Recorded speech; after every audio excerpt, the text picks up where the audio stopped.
he gets that descent right there. Really so it's funny because like see that he's gonna grab his shoulder. When you watch it, Pat. I get to my chest and I just go to press it.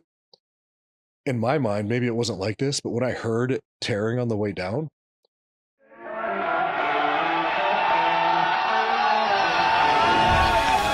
It's time to sit down, keep it real, and cut the bullshit. Welcome to Table Talk. I don't need to read the recap because you're here to actually do the recap. So go ahead and throw up the squats.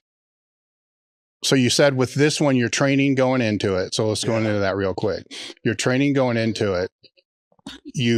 Everything was dialed in outside of the training. So it takes a lifter a long time to figure out that sleep matters, nutrition matters, and we'll get into all that. Yeah. But for now, just in context, all those were close to or the best that they ever were, right? Yeah, in a long time. Okay. All right. So go back to that first lift. So what is this first attempt? So this was my opener, 727. It was supposed to be easy as fuck. This was my third attempt. This is like moved after the squat command. Literally the worst performance I've ever had. And I've had some pretty bad ones over the years. Here, open 727. Whoops. Come on, Jordan, come on. All right. Hey, look at that ass. Nah. So like if you actually see my pause face, that for a second. if you see my face in the bottom of that squat, it basically says, oh, what the fuck? Because so let's rewind to my training a little bit. This was my first meet at 190. Well, I did a meet in July at 198 just to be able to get on the roster for this at 198. Because I wanted to see if I could break the world record at 198. It was 804. So in my delusional, arrogant head, I guess, I was like, okay, I could get to an 805 squat with like a 15-pound weight cut, 17-pound weight cut. And really looking back, I feel like I should have, based on like what I've done before in the past. And the way my lifts felt in training, I thought it would be doable as like a hard third attempt. And it just obviously wasn't there that day. The weight cut was nothing I've really never done before. The recomp was better than anyone I've ever had. So in training, I've always been like a little bigger around the middle, like just fatter, whatever the case is. And I've always felt pretty damn stable underneath the bar. So this whole training cycle, I was getting used to squatting heavier weights at like anywhere between 214 and 217, like pounds everyday weight. And I was always so damn like shaky at the bottom. It just felt completely different. This day, I unracked the bar. Everything felt like from the warm-up room, everything felt like a feather on my back. Like I remember laughing in the warm-up room. I was like, holy shit, like this is gonna be a good day. I go out to the platform, same thing. Felt light as shit on my back. Excuse me. And when I was hitting the hole, I didn't feel that instability. But when I came out of the hole, I was just weak. Like it's like I hit a wall. And rewind to our previous conversation about just being around, knowing when it's like a technical error, strength, whatever. This was strength. Like there's nothing like it felt my pattern was great. I just didn't have it. And I have no idea why. Like the easy answer would be, well, you cut the weight, blah, blah, blah, blah. But like I've cut weight before. When I first broke the squat record at 220, I cut like 24 pounds in a week with like Lasix. Irresponsibly. Didn't do it the right way at all.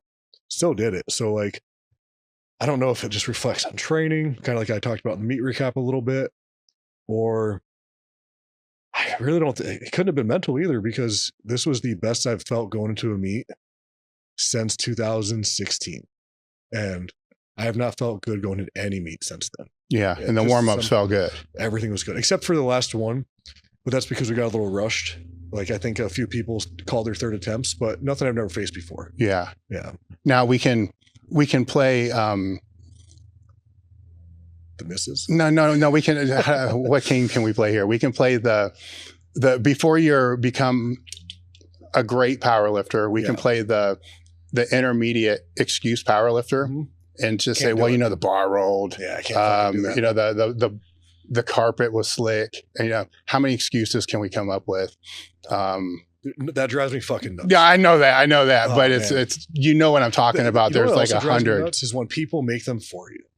Like, I'm like, oh, it's your weight cut. You had to travel for this meet. I'm like, are you fucking kidding me? Like, I've been doing this shit fucking 14 years now. Like, you think I'm not prepared for that? Like, they could have put a fucking 35-pound bar up there and I would have been fine. Yeah. In theory. Like, yeah, that's the worst when people try to blame other things for your performance. And it's like, nah, dude. Like, yeah. Like, I get it. You're trying to make me feel better. You believed in me. I fucked up. So you got to make yourself feel better. But I just fucking sucked that day. Yeah. Well, it is kind of a mind fuck though, too, because you didn't fall out of the groove on the way down. No. I mean, technically everything there's solid, you know, so you're looking at, you kind of wish there was a technical glitch. I wish it was. Because then it's easier to figure out what went wrong. 2 weeks prior, I spotted 771 better than that. Is this the second now? I haven't even watched these ones yet, the misses. So this will be a good one. I don't go far. 360. A veteran in the sport, 347.5 kilos. 347.5 kilos, 766 pounds. Let's go, Jordan. There's no gas. Yeah. It's one of those things where like even Shane was like, do you want to go like 750 next? And I was like, maybe I'll get a second gear. Let's go 766. But then you tried to repeat that same thing. Same thing happened. Yeah. Right out that hole. Now, are you trying to make any corrections between these attempts or just focusing on what to do right? Actually, on this third attempt, like Shane, he squats wide like me. And he said, try to just go a little wider because I have been going a little more narrow. And even though like it looks like I got nowhere on that, I did feel a little better in the bottom. So I've definitely gone away from like the wider flared out stance, even though it still always looks like I am than I used to. And I don't know why. So I kind of know why. Like I've had a knee issue on and off since, like I said, 2016. And sometimes, a lot of the time when I'm wide, for some reason, that's when it flares it up. When I'm just a little more narrow, which in theory, it should not be like that. It's a little better. But yeah. All right. So now we're on to the bench. So I go to 175 after and look for a 400 on. Now pause for a second real quick. Was your pec acting up before this? Yeah, I was actually just going to mention that. So this is 363, right? Like, just funny saying that because how light it is from previous whatever. But in my mind, I was going to hit that squat. Like, I had no doubts. So I was like, okay, my pec's been a little off feeling, nothing worse than it's ever been. And I was telling, actually, my spotter, Eugene, right there, a couple weeks prior, another guy who was there, Larry, and I was like, I'm going to open at 363 because even if I strain my pec, I can just call it, but I know I can just not lose the record and bomb out because I fuck my pec up. And we saw what happened. I got this, but this was actually the first day in weeks where my shoulder and pec did not hurt. He doesn't typically compete Till in it this did. weight class. That was a nice light touch. That was an easy. That was good. Jordan might be good for 400 today. Yeah. If he makes a 175 call on 2, he's going to look to try to get over that 400-pound range. He's done it. So what is this one? 385. This was the attempt that cost me $15,000 tomorrow. Like an RP9 bench, unless he gets that descent right there. Really so it's funny because like see that he's going to grab his shoulder. When you watch it, is. I get to my chest and I just go to press it. In my mind, maybe it wasn't like this, but when I heard it tearing on the way down, I felt like it just fell on me and they just pulled. I don't remember trying to press it. So I don't know if like I just mixed that up in my head because of the adrenaline, but maybe it started to tear when I tried to press it. Yeah. And it's funny, again, I keep saying it's funny, but tearing my pec has been like my fear since I started powerlifting and knowing about injuries. Like I fucked my back up really bad back in 2015. That was terrible. But I've seen so many people like post the pictures with the bruising and the torn pec. Yeah. I always thought it'd be very painful. Like we talked about before, it doesn't even like, I feel like I could go bench right now. Yeah. But go to his all-time best bench. Yes. Come on, Jordan.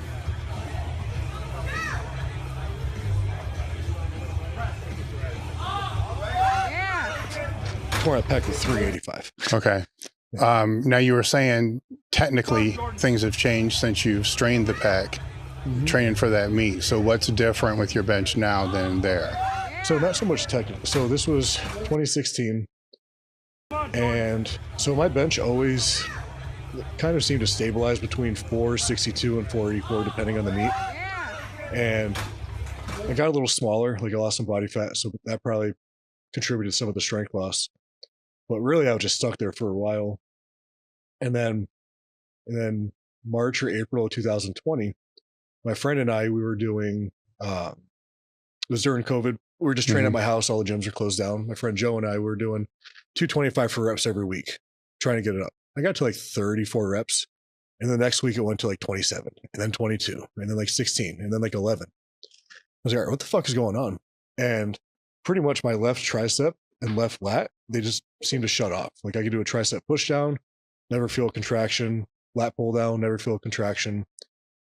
And then ever since then, it just kind of went up and down, up and down. But when I say up and down, it would be between the ranges of 275 and 413. So like it went 485 to 429 at the power surge meet I did in October 2020. And then after that, that's when it really started to go downhill.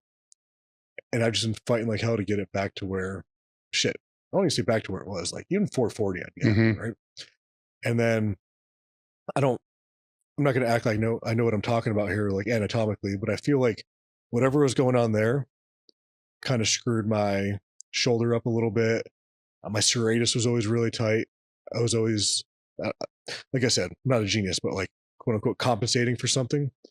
And if you go to the American Pro bench, when they had that top angle, you could see one arm. Yeah, go back to that American Pro bench.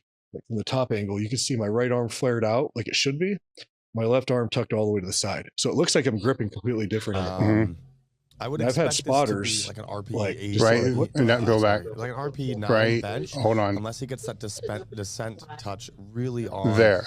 Yeah. Yeah. See, See, like my right he's arm gonna grab his shoulder, flared out yeah, like it should, there it is. left right by my side. Yeah, so you're protecting it. Yeah. So like I'm assuming for a very long time, that left arm that's closer to my body has been, like maybe the word is compensating, whatever the case is, was wrecking my pec over time and my shoulder. Because like look at mine.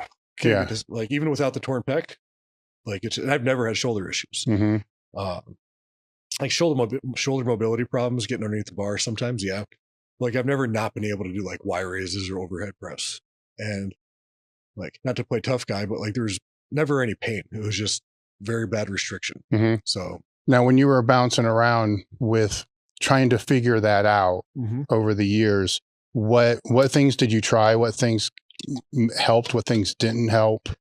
Because I've been in that boat. You're doing everything. so fucking frustrating. And like, so we're talking about the strength lost in the left arm. Yeah, because it's nerve. You don't know what it is. Yeah. So you're hitting it from everything. Because everyone has their own theory, right? Yeah. So like no one actually knows. Yes. Even if they have a good idea and even if they're kind of right, it's kind of a weird thing on how to address it. But like I've spent countless amount of dollars on like ART. So the massage really wasn't for that. That was just whatever. But ART, dry needling. Coincidentally, the girl that did my dry needling, she was doing physical therapy for me for that about a year prior. Off the books, whatever. She worked at a different place. And I worked with like Trevor on it because he coached me for on and off for a while. So we tried to fix it. Tony Rogers out of Fort Lauderdale. He's a strength coach chiropractor. Nothing worked, like anything. Like, yeah, I had no idea. I'm sure there's more I tried. I reached out to many different people, tried my own things. I thought maybe it was just something as simple as getting some shoulder stability back. So I'm just doing fucking kettlebell presses. Yeah. Like it's going to do anything. Yeah, but honestly, nothing, man. There wasn't any pharmacology that could help that. So I couldn't even resort to that. I mean, I could and just say maybe I'm trying it, but nothing. So when you were laying out training cycles or meet prep phases or whatever people call it today, how would you lay that out with this in mind? Because did you have any indication that it was up and down? So since that time frame, I've worked with like a couple different coaches. Trevor was one of them. Trevor was like the main one on and off. So with him, we kind of just resorted to quote unquote like RPE stuff, like try to hit what we can get for that day because it was so sporadic. Like one day I could smoke a 400-pound bench and one day I could barely move 335. So we kind of just try to figure out what we would do for that day. But in the end, progress really wasn't made because it was just like I'd have a good day, I'd have a bad day, and it would just be like any given day. So to answer your question, it was just guessing. Because there's no way I could just say, well, I know this is going to happen. Like with my squat, I could just lay out on a pen and paper right here, 16 weeks out, what I probably need to do, plan for at least a few days where I have to change my mind on the spot. Like kind of like you spoke about many times with people, like you drive to the gym and you change your mind 15 times. Yeah. Like, yeah, that's going to happen. But with the bench, you couldn't do that because you had no idea. Whether it was pain, weakness. Yeah. Now you're very good at looking back at your own training with a critical eye because you've essentially kind of always coached yourself with other people giving insight here and there. Yeah. So when you look back on that meet, and granted, it's not going to change what you're going to have to do going forward because rehab is going to come from pec surgery and so forth. What are some of the takeaways that you had looking back through the training leading up into this meet? The American Pro? Yeah. So I feel like the way my training was structured, it was so it started out really good. Actually, I feel like I did pretty well throughout. I didn't have really many bad days, but I feel like I was lacking some accessory work, and I kind of married the number on some days, right? Like some days I would just go a little too light, some days go a little too heavy, and whatever number is on the plan, I would just do. Sometimes I would up it just a little bit, but like that's it, just for like ego purposes. But I was doing a lot of the same accessory work because in my mind, I was like, all right, well, because in the past, I spent so much time trying to find like those perfect accessory movements. And I'm like, I got a pretty good base. I've been around for a long time. Like, I'm not going to change my row variation, get much out of it. Right. And let's just focus on doing the right amount of volume and intensity, depending on where we're at, depending on how you define intensity in the training cycle. So I think I really, like we spoke about earlier, I was so obsessed with getting like the lifestyle factors in order where I was not going into my training sessions with like an obsessive attitude. Like in the past, like when I did the first 220 record, there's a story going into that, which maybe we can get to, but I was so obsessed with the numbers I laid out on paper where like you could burn the building around me and I would hit those and then leave the building. This one, it was like, all right, I just got to hit this, but I got to make sure I go home and eat all my food, or don't go eat pizza tonight and go to bed on time. So leading into that 220 record, not that exact, but getting the years before that. So you start off, a rookie in the sport, and then you're educating yourself probably more so than most, right? Matt with elitefts here at the Armory in Columbus, Ohio. This is a new build, beautiful facility. Should be opening up around November 1st, 2023. Looking at the posterior chain developer, signature version. It's going to have the logo panels on there. Reverse hypers, you can do glute ham raiser, back raise, any kind of posterior chain movement you want to do on this piece. This is really good. The best thing about this, so you just step down on the release, adjust it. So it makes it really easy to adjust these, no pop pins or anything like those sorts. So this is the signature posterior chain developer by elitefts.com. Hey guys, real quick, we realized that something ridiculous, like 80% of the people that watch the podcast don't subscribe. So subscribe to the channel and make sure to check out the description for more details on the guest, links to their pages, and give us a few days, but the show notes will be there. Or not the show notes, the timestamps. Hey, we're just rolling with this thing right now.